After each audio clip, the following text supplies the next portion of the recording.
I'm going to talk about Wilfrid Sellars, and I'm going to try to explain, well, in a way, there is a continuity between this, my current work on Sellars, which I hope will result in a book in about a year or so, and the book I published a decade ago.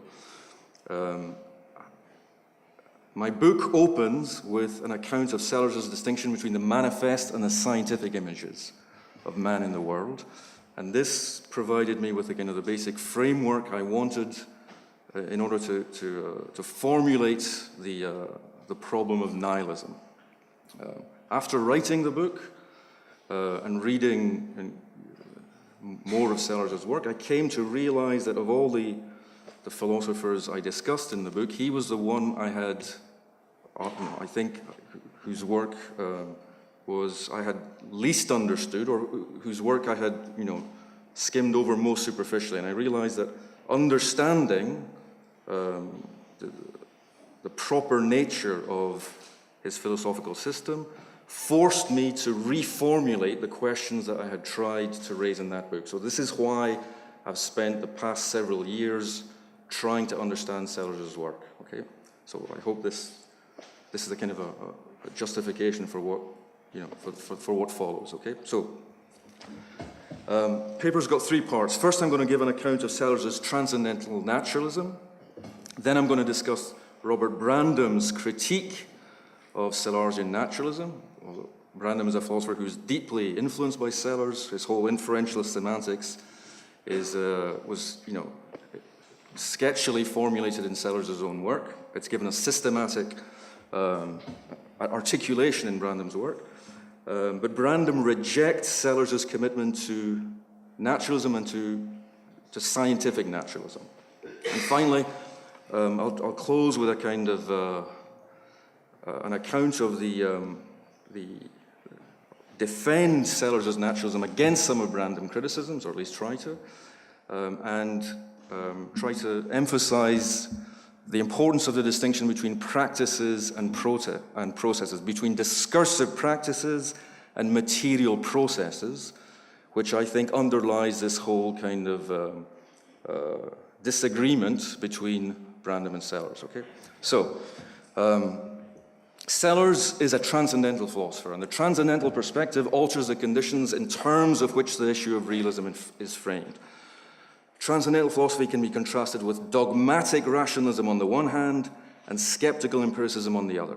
The dogmatic rationalist assumes that the mind enjoys a priori cognitive access to a mind-independent reality and believes that reason can deduce the fundamental features of that reality. The skeptical empiricist, for her part, insists that all knowledge is rooted in but limited by sensory experience and denies that reason can deliver a priori knowledge of mind-independent reality. The transcendental philosopher rejects both dogmatism and skepticism. She rejects the rationalist's assumption that the mind enjoys a priori cognitive access to reality, just as she rejects the empiricist's claim that all knowledge derives from sensory experience. Both dogmatism and empiricist skepticism remain beholden to what Sellars calls the framework of givenness. Now, Sellars is famous for his attack on the myth of the given. But this attack is misunderstood. It's often reduced to a critique of a kind of naive positivistic empiricism. And this is not the target of Sellars' critique. It's what he calls the whole framework of givenness applies both to certain kinds of rationalist metaphysics and to, so I would argue, certain kind of strains of Husserlian and post-Husserlian phenomenology. Okay? So if he rejects the framework of givenness, it's because dogmatism takes the correlation between thinking and being as given, and skepticism takes the intelligibility of sensory experience as given. At the heart of the framework of givenness is the assumption, common to empiricism and rationalism, that mental states are self-intimating. And to reject this framework is to refuse the assumption that the mental is self-intimating. This means that minds do not necessarily know themselves. There is a fundamental difference between thinking and knowing what one is thinking of. By the same token, there's a fundamental difference between sensing and knowing what is sensed. The awareness of something is not the awareness of something as something. And this difference between thinking and thought, or sensing and sense, follows from the rejection of the framework of givenness. I think it is the transcendental difference for Sellars.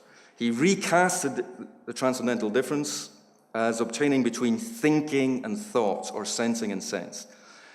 The core feature of the framework of givenness is the premise that the fusion of thinking and thought, or of sensing and sense, is guaranteed, either by intellectual intuition, in the case of rationalism, or sensory intuition, in the case of empiricism. But this intuited identity, whether intellectual or sensory, immediately generates metaphysical divisions, such as between mind and nature, experience and theory, immediacy and mediation, etc.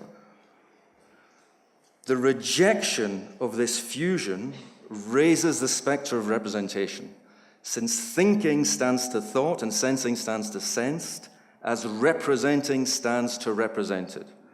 And notwithstanding all the critiques of representation in 20th century philosophy, specifically those of Heidegger and Deleuze, I think Sellars' account of representation circumvents both those critiques. This is not a Cartesian conception of representation. It's a radicalized Kantian account. The transcendental question then becomes, what is the nature of the connection between thinking and thought, or sensing and sense? Or more generally, how are we to understand the connection between representing and represented? The problem of representation arises from the rejection of metaphysical fusion, whether of thinking and thought, or sensing and sense. But it is not the problem of the division of substance, the one and the many, or of the connection between divided substances, whether thinking or extended, animate or inanimate. The problem of representation is not the problem of how a thinking substance can somehow, reach out into extended substance and retrieve a representation of an object, or of some features or characteristics of extended substances. It is the problem of representation is the problem of the transcendental torsion between the represented inside and the representing outside. It's a problem of transcendental exteriority. And this torsion is the focus of what Sellars calls transcendental logic, which precisely suspends the metaphysical reification of the difference between mind and nature. Here's a quote from Sellars' 1966 paper, Some Remarks on Kant's Theory of Experience. The task of transcendental logic is to explicate the concept of a mind that gains knowledge of the world of which it is a part. The acquisition of knowledge by such a mind involves its being acted on or affected by the objects it knows. Rejecting the framework of givenness means relinquishing the assumption of a resemblance between the categories of thought, the structure of representing, and the order of nature. Our understanding of nature is discursive, not intuitive. This is Sellars' Kantianism. In other words, because it's discursive, it represents nature. But this representation of nature, minimally defined as a spatio-temporal continuum, and I know that there's a whole problem about how successfully one can avoid smuggling in metaphysical assumptions into any kind of characterization of nature. But nevertheless, let's try and stick to a kind of a minimal definition. As a spatio-temporal continuum is conditioned by the way nature appears to us, both spatially and temporally. And since what is empirical is coextensive with spatio-temporal appearance, nature is cognizable to the extent that it is empirically representable. But, says Sellars, not every system of empirical representables constitutes nature, but only that system of empirical representables, the representings of which would be true. Transcendental logic then aims to uncover both what it is for something to be an empirical representable and what it is for something to be a true representing. Understanding the former involves grasping the way in which thinking interacts with sensing, while understanding the latter requires grasping the nature of the connection between truth pertaining to what is conceptually represented and truth pertaining to non-conceptual representing. So we need this distinction between truth at the level of the represented and truth at the level of representing. No single account of truth can, the mistake is to to focus on one at the expense of the other. So this distinction between representing and represented is not the difference between two separate things, but the formal distinction between, let's say, act and content. And this yields the distinction between objective reality, reality immanent to the represented, and what can be called reality in itself, i.e. non-represented reality.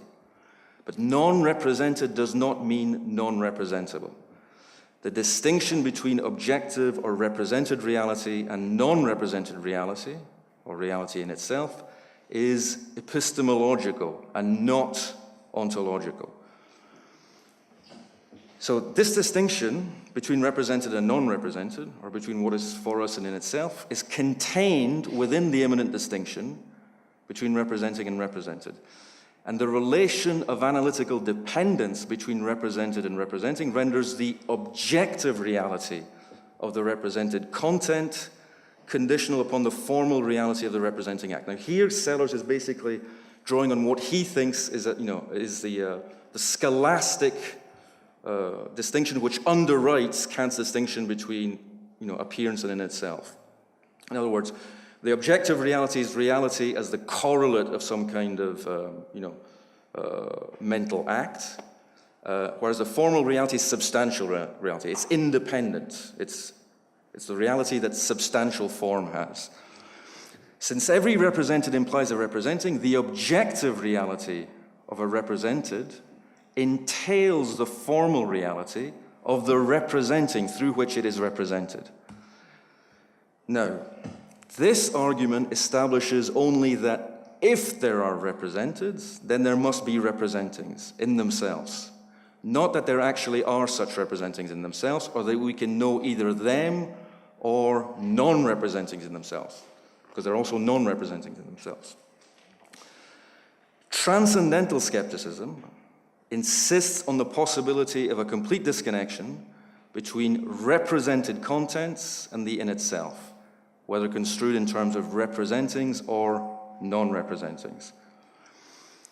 And Sellers now, I think, has two arguments. I'm summarizing, but I think he has two basic arguments against transcendental skepticism. First, we can question the truth of some of our beliefs, or we can question the adequacy of some representatives by holding others to be true, but we cannot question the truth of all our beliefs at once. What cannot be represented is the falsity of every represented. This is Sellers's, in other words, that Sellers, I think, most powerful argument against a kind of radical skepticism is that it appeals to, it has to appeal to a kind of a version of the myth of the given where you can somehow imagine the possibility of appearances. You can imagine the intelligibility of appearances that have no objective correlates. For Sellers, this supposes they appeal to a fundamental stratum of appearance, uncontaminated by any taking of appearances to be thus and so. An account of seeming uncontaminated by any claim that something seems, or a represented that is not of something, or of something as something. And I think the Sellargian claim is that no such stratum of appearance is even conceivable, because the appearing is always the appearing of something. The second strand in his argument against transcendental skepticism is the argument from what Sellers calls double affection. Okay, and this is the one I'm going to focus on. And Sellers' proposal is that the transcendental exteriority of things in themselves as grounds of appearances has an analogue in the empirical exteriority of physical objects as causes of sensations. And here's a quote from Sellars where he sets out his strategy, which is the analogical reclamation of the in itself. Sellars writes in Science and Metaphysics from 1967, even if we attribute to Kant the view that things in themselves are analogous in structure to the world of appearance, the analogy would for him be one which could only be cached by God, much as, according to traditional theology, only he can cache the analogies in terms of which we attempt to conceive him.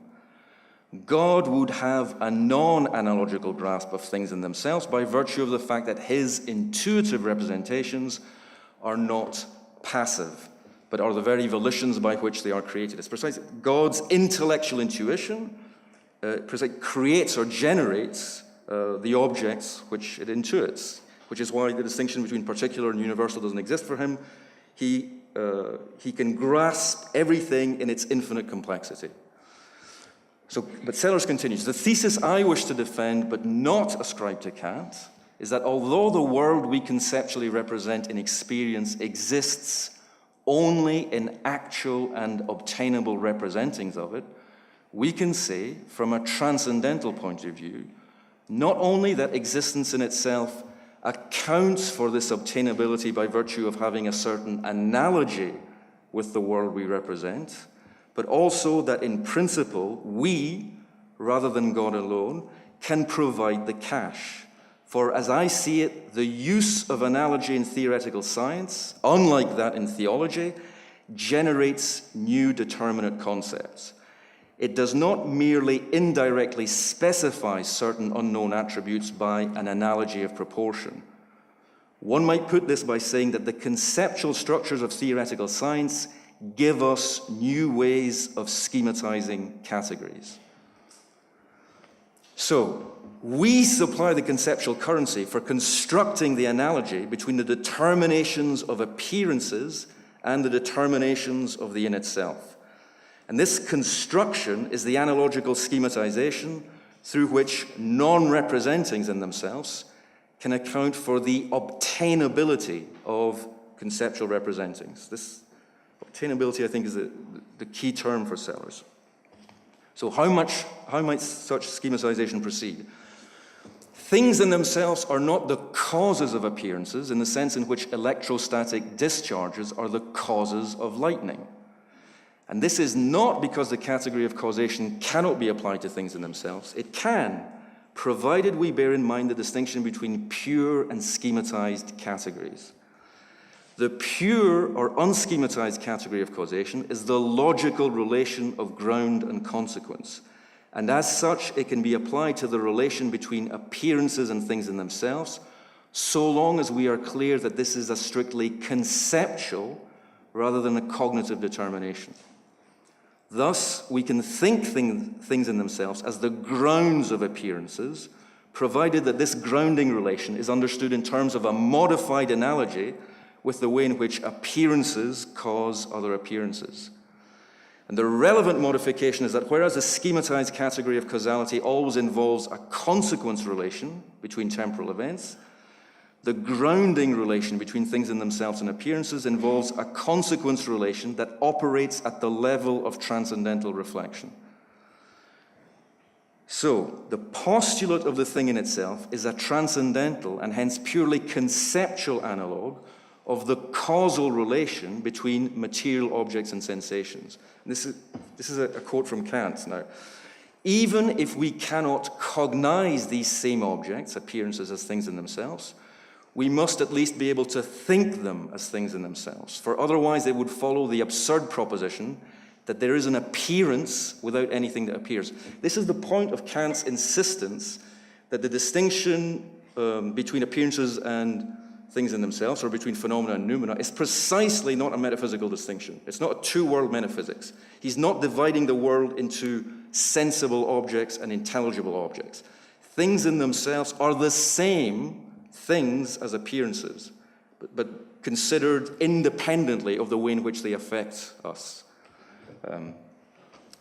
Now, Sellars' break with Kant is over the constraint that sensibility exercises over understanding, and hence the relation that thinking bears to knowing. For Kant, conceptual cognition is constrained by sensible intuition. Concepts without intuitions are empty. They have no cognitive content. We can think but cannot know things in themselves. But Sellers parts company with Kant is that he thinks that Kant conflates the manifold of intuition with the manifold of sense. By distinguishing them, we can conceive of the grounding relation between appearances and things in themselves as analogous to the relation between conceptual representeds and non-conceptual representings. Now, so the distinction is going to be, so Sellers is going to say that Sellers wants to distinguish between intuition and sensation. And he wants to say that that space and time are conceptually intuited, okay, but so that the understanding, the synthesis of apprehension, is already at work in sensibility. It forms the kind of the manifold of sense into this suches, into particular objects, of which can then be conceptually characterized in other ways. That's conceptual intuition, whereas there's a non-conceptual representing which operates at the level of sensation. Okay, so the distinction is between conceptual representing, which is intuitive, which can be intuitive, and non-conceptual representing, which is not intuitive. So the manifold of sense comprises complexes of representations that are also representations of complexes, but the representing of complexity does not simply mirror the complexity of the representing. For example, a representing of a green square adjoining a red square need not be understood as comprising a representing of a green square, a representing of a red square, and a representing of the relation of adjoining. Just as from the expression a cat and a mat, we can form the complex common noun cat on a mat, which occurs in the sentence, this is a cat on a mat. So this is now an object, a cat on a mat. So from any expressions, a kind one and a kind two, we can form the complex common noun, a kind one related to a kind two, or conjoined with a kind two. The expression, a kind one conjoined with a kind two, is an instance of the same general form as that exemplified by the expression cat on a mat. But since this also has the same general form as the expression cat, then so does a K1 or a K2. So this is not a propositional expression of the form X or Y. In other words, this is not a relation between objects. A representing of a green square need not comprise anything green or square. Its structure does not mirror the structure of what it represents. And this feature can be noted by characterizing it as an of a green square representing.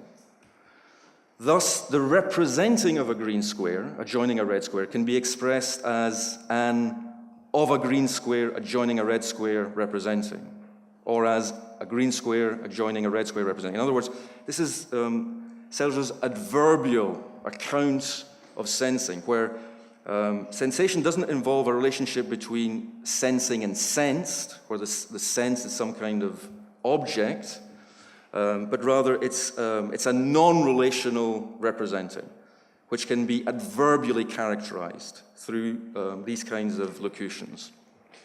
And the philosophical point being made here is that the representing of complexity is correlated with a complexity of representing via what Sellers calls counterpart relations between representing and represented. But there is no resemblance between the complexity of the representing and the representing of complexity. So this is Sellers' hypothesis. All the possible ways in which conceptual representings of empirical properties and relations can resemble and differ correspond to ways in which what he calls their immediate non-conceptual occasions, i.e. non-conceptual representings of sense, can resemble and differ. So we explain how non-conceptual representings constrain conceptual representings by postulating a correspondence relation between two distinct systems of resemblances and differences, one conceptual, the other non-conceptual. And Sellers calls the latter sense impressions. Now, This correspondence does not require a resemblance relation between items in the two systems. The correspondence is what Sellars calls a second-order isomorphism between non-resembling systems of resemblances and differences. And nor, of course, does it consist of a relation of resemblance between representation and represented. The conceptual system does not represent the non-conceptual system. The correspondence consists in the structural equivalence between properties of relations among two distinct sets of relations. So, this then provides the framework for analogical theorizing. Just as the characteristics of non-conceptual representings cannot be construed as resembling what is conceptually represented through them, so the characteristics of sense impressions cannot be identified with those of their typical causes. These characteristics must be understood as new theoretical predicates introduced by analogy with those of certain observables. Now, although modeled upon the properties of represented physical observables, the properties of sense impressions are not physical properties or states. So once we reject the claim that the representation of something is the representation of it as something that it is, and see that all representing of something as something is conceptual, the way is open to viewing the distinction between the observable and the unobservable, which is, or let's say, the theoretical, as methodological and not ontological, and postulating theoretical entities to explain conceptually characterized appearances establishes this, the sought-for analogy at the level of transcendental reflection between observables and postulates on one hand, and appearances and things in themselves on the other.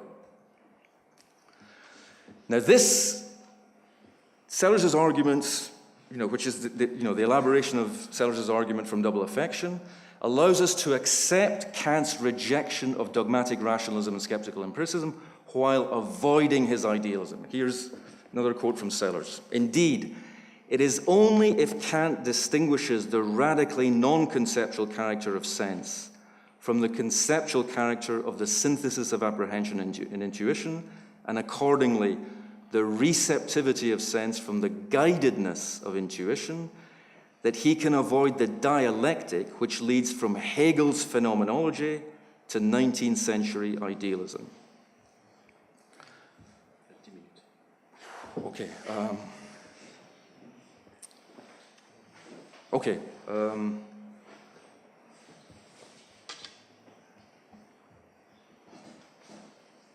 So, 10 minutes, c'est long, t'inquiète pas. I'll move now to Sellars' scientific realism. Okay, so this is the condition for reconciling transcendental logic, understood as an account of how non-conceptual reality constrains the structure of its own conceptual representation, with naturalism understood as the claim that representings are a part of nature, minimally defined as a spatio-temporal continuum. So Sellars writes, as I see it, a consistent scientific realist must hold that the world of everyday experience is a phenomenal world in the Kantian sense, existing only as the contents of actual and obtainable conceptual representings, the obtainability of which is explained not, as for Kant, by things in themselves, known only to God, but by scientific objects, about which, barring catastrophe, we shall know more and more as the years go by. So, this realism is an explanatory hypothesis about the obtainability of conceptual representings. It requires a metaphysical postulate, where metaphysical means identifying the proper functioning of categories, understood as conceptual summa genera, and when necessary, recategorizing phenomena to explain the obtainability of conceptual representings. And the postulate of sense impressions is metaphysical in this sense. They're not microphysical entities, but recategorizations of the sensible qualities of macrophysical objects. I'll skip over this the distinction between two senses of physical to get to Sellars' naturalism. So Sellars' naturalism is not Aristotelian, where nature is a repository of substantial forms. It's not simply methodological, in a sense where methodological naturalism is where the claim that the bounds of the natural are delimited by the explanatory resources of current science, but nor is it reductive. where every natural phenomenon must be decomposable into its microphysical components. Now, here we get to Brandam's critique of Sellers's naturalism. Brandam's claim is that despite his Kantianism, Sellers's scientific realism turns out to be a brand of reductive naturalism, contradicted by the anti-reductive consequences of Sellers's modal expressivism. And what is this? This is the thesis that, I won't read out the quote here, but it's simply the claim that alethic modal concepts like necessity and possibility express lawful relations between empirical descriptive concepts, such as house, cat, opera, electron. And what they express are the structural framework features conditioning the deployment of empirical concepts. So for Brandam, following Sellers, the deployment of any empirical descriptive concept presupposes knowing how to deploy these alethic modal concepts. Modal vocabulary allows us to say what we are doing when we use descriptive vocabulary. It explains why describing something as A entails describing it as B. Modal assertions provide inference tickets from one empirical characterization to another. So, to say dogs are necessarily mammals is to say that one is justified in moving from the claim, this is a dog, to this is a mammal. And this is why there's a kind of an intimate connection between describing and explaining. Describing and explaining are distinguishable but inseparable, says Sellers. So that describing and explaining things always goes hand in hand. To explain means to understand the modal properties or the modal characteristics of any empirical entity. It's part of the condition of being able to properly, classify or properly describe an entity, that we understand, its modal features, what it can and cannot do. So here's what Brandam calls the modal Kant-Sellers thesis. Modal vocabulary renders explicit features that are implicit in the use of all ordinary empirical descriptive vocabulary. Every empirical descriptive concept has modal consequences. The necessary conditions for its correct application are rendered explicit using subjunctive conditions. For example, the conditions for the correct application of the empirical descriptive concept organism are rendered explicit in subjunctive conditionals such as, if this organism were to ingest a toxic substance, it would be harmed. But these inferences are non-monotonic. They are not robust under arbitrary addition of auxiliary premises. In other words, if the organism has been given an antidote to the poison, it will not be harmed. Okay, so now we come to, have I still got 5 minutes left? Yes. Okay, so what I'll do is I'll simply explain Brandam's critique of Sellers' naturalism, or why he thinks, and then maybe kind of elaborate what is misguided about this critique in the discussion, okay? So Brandam's argument is as follows. Since descriptive properties, empirical descriptive properties, are modally involved, they locate objects in a space of implication. The identification of an object A with another object B requires identifying all of A's empirical descriptive properties with those of B. But this includes modal properties, because all of A's modal properties, i.e. the subjunctive conditionals that are true of it, must be identical with all of B's modal properties, all the subjunctive conditionals that are true of B. Now, among empirical descriptive properties are sortal predicates: lion, house, person, molecule. Sortal being any kind of noun which can be counted. Okay, you can count lions, houses, persons, molecules, etc. Sortals determine criteria of identity and individuation. Different sortals can have the same criteria of identity and individuation, e.g. the sortals kitten and cat differ in criteria of application but not criteria of identity. All kittens are cats, but all cats have been kittens, so the kitten then becomes a phase sortal of cats. However, there are different sortals, such as passenger and person, which have distinct criteria of application and identity. The number of passengers counted by airlines is not the same as the number of persons taking flights. The same person making a round-trip flight counts as two different passengers for the airline. If one tallies up passengers in terms of flights, there will be more passengers than persons, even if every passenger on every flight is a person. Identifying person A with passenger 1 is a strongly cross-sortal identity because it requires identifying all of A's modal properties with all of B's. But if person A had not taken a flight, he would not be passenger 1, but still be person A. So, Brandom concludes, person A and passenger 1 differ in at least one modal property.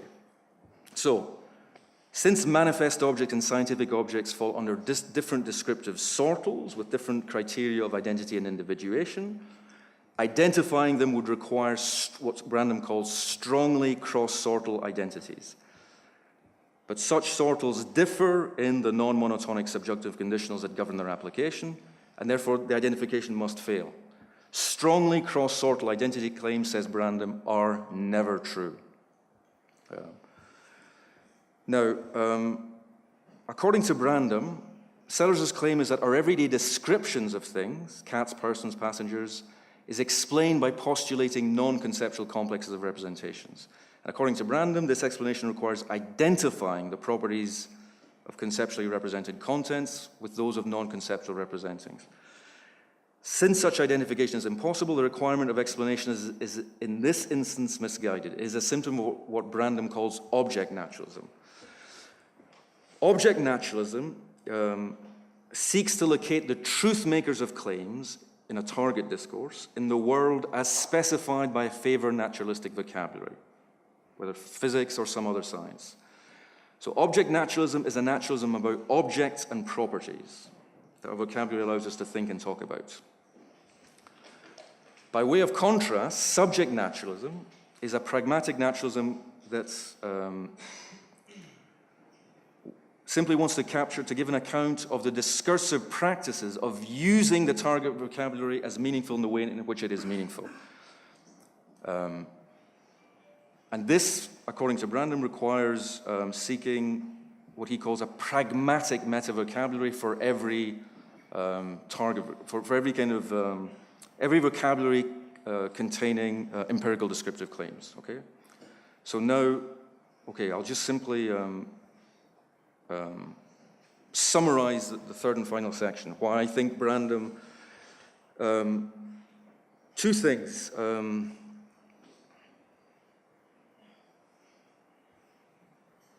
Brandom thinks that the ability to deploy empirical descriptive terms, and therefore to master the relevant subjunctive conditionals, involves what he calls systems of pragmatic inference. Pragmatic inference is knowing how to use, knowing what to do to deploy an empirical concepts appropriately. Pragmatic inference is precisely what is captured in what he calls a pragmatic metavocabulary.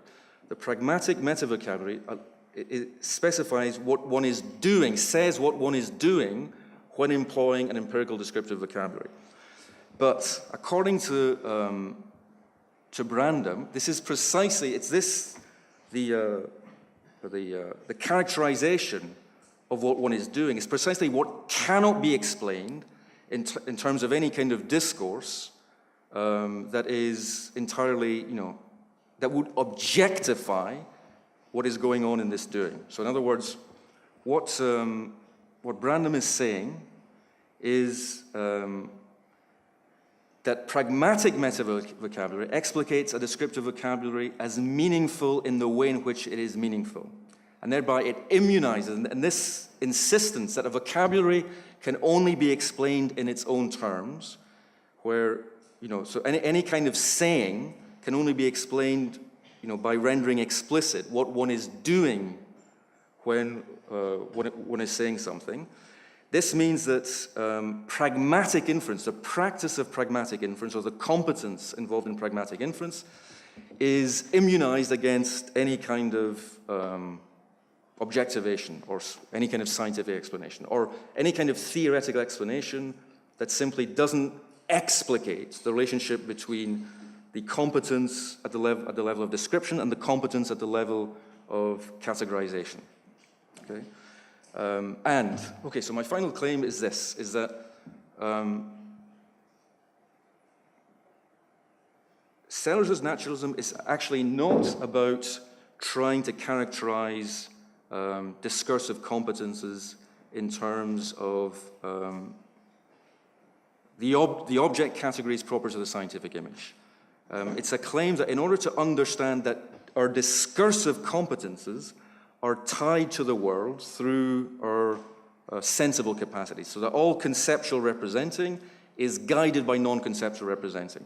And the claim is that this relationship, the constraint that the non-conceptual exercises over the conceptual is precisely what philosophy must forge resources so as to forge resources that would allow it to be empirically explainable. Okay? So ultimately, the claim is that Brandam's insistence, he misconstrues Sellars as a reductive naturalism, and I think he misunderstands the most important motivation for Sellers's introduction of a metaphysics of pure processes, which is to forge a category, a conceptual category, that can explain how non-conceptual representings in themselves, together with conceptual representings, are both ingredients in a natural process. And what he calls, since processes are concrete universals, or they're a new species of individuals. They are not objects, nor are they can they be explained in terms of systems of relations amongst objects. So, by trying to immunize discursive praxis from objectification, what Brandam does is he resorts to a kind of a familiar kind of hermeneutic transcendentalism, where discursive practices, the way in which we understand ourselves and the world, is, in a way, incorrigible and incorrigible in principle, because it cannot be subjected to kind of any external explanatory constraint. Okay, that's it. I'll just stop. Thanks.